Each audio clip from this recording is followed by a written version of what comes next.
Well, joining us now is Sky News contributor Gary Hardgrave.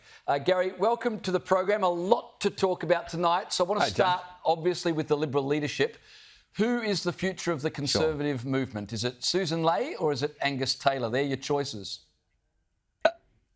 Look, I can't make a choice. I think each of them bring a certain amount of experience, but also a certain amount of baggage to it. Look, I think the key thing, if I was in the party room on Tuesday, I'd be asking each of the candidates, putting themselves up as leader, are they going to demand change? Are they going to be strong enough to demand change, not just in policy settings, getting rid of net zero and all of the wokey stuff that the Liberal lights like to follow, but are they prepared to also demand structural change in the way the party organisation works, to stare down the factional bosses who are right now on the phones, doing deals, trying to give one or the other a lead over the other. We've got to return the party. I think Australians want to see the Liberal Party, this great organisation of 80 years, actually return to the grassroots.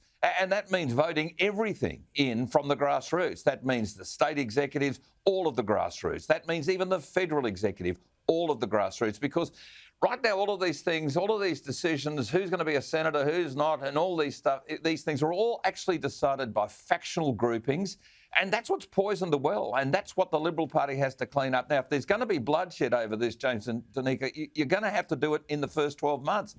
Do the bloodshed. So which one of those two leaders is gutsy enough to stare down their own factional bosses and say, it's not about you, it's about Australia? I want to hear those words. And that's what I'd be asking if I was there on Tuesday. Yeah, it's a really good question. And the sooner that they figure out an answer to that, the better, because we need the coalition, the Liberal Party, back to the way it was. Let's talk about prominent Yes campaigner Noel Pearson. He has claimed that Peter Dutton lost the election because he didn't support the voice to Parliament, would you believe? He's written in The Australian saying, had he supported the referendum, he would have had the best chance of transforming himself into a supportable Prime Minister. Along with the blackfellas, Dutton is the biggest victim of the failure of the voice, Gary. I mean, these people, they don't move on, do they? And also have still not accepted that 60% of us said no. Yeah, and in some states even more than that. Look, the simple reality is Australians got it right. If they got it right Saturday a week ago, yesterday a week ago, then they got it right when the voice referendum occurred. Australians are not stupid. Australians don't want division. Australians don't want to see separate treatment for some. That's called apartheid. We don't need that in this country. There's nothing in our rules that treat different racial groups, migrant groups, religious groups differently. There isn't. We're all treated universally before the law, and the voice was a threat to that. It was all about unravelling the fabric of our society, and that's not the sort of Australia anybody wants. So what we need to do is to let Noel have his view, because he's allowed his view. Noel's been seen as credible on things in the past, but I don't think he's doing anything for his own personal credibility by banging on about this. Maybe he's taken lead from Penny Wong saying the whole thing is inevitable. Maybe he feels a bit of courage as a result of a very senior person, some say, who has the control of the strings of the Prime Minister, a senior person in the government actually saying it's inevitable. Maybe he just wants to be written in history as the guy who kept up the fight. I don't know, but it's not good. Australia doesn't need to tear itself apart over this again. I think you're absolutely right, Gary. I think Senator Wong, with her comments, has emboldened activists like Noel Pearson, and I expect we're going to hear a lot more about this over the next 3 years. I want to talk to you about the Greens. They lost 3 of their 4 lower house seats last week, including that of leader Adam Bant. Gary, it seems to me the Greens only have a future if they return to focusing on environmental issues. What chance that's going to happen?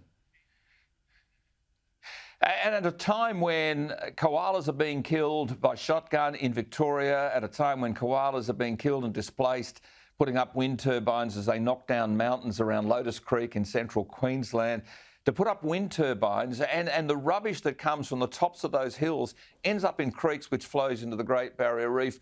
Where is the Green activist group? Where is the Green Party? Well, they're too busy trying to fight culture wars about, name it, they're fighting it, and particularly picking the wrong side of a brutal conflict in the Middle East. Look, I think their pro-Palestinian stance lost them a hell of a lot of votes from people who thought they were still tree huggers.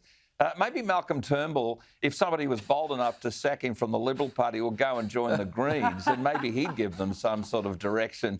But at the moment, and that would be another test I'd offer on Tuesday, who's going to get rid of Turnbull? But anyway, that's another story. Look, the Greens have lost their way. They're no longer caring for the environment. They only seem to care about great international and, frankly, communist-conspired causes.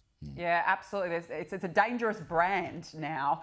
Look, we want to ask you about this, Gary. Parents at a private Catholic school in South Australia have voiced their anger after a transgender student broke a number of records competing against girls at a recent sports day. I mean, this student is 13 years old, would you believe?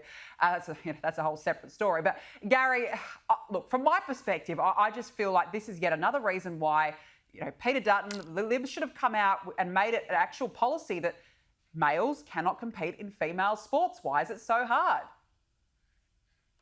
It shouldn't be hard. I got 2 granddaughters and I got a grandson, maybe another one coming soon in the next couple of weeks. Look, in the end, weak men want to compete against women. And they put on the skirt and say, I'm a woman now and I want to compete against you. But even weaker men support those people in that kind of decision. We have to stand strongly with women and girls, and a 13-year-old girl is going through enough torture in her circumstances and change and uncertainty to compete on the sporting field and then have a bloke who says, I'm a girl now to win a race or whatever. I think it's disgusting, and somebody's got to stand firmly on the side of women and girls, and real men will, but weak men won't. It's pretty simple. Perhaps that's another question that could be asked to the leadership contenders on Tuesday, Gary. Appreciate you joining us tonight. Thanks so much.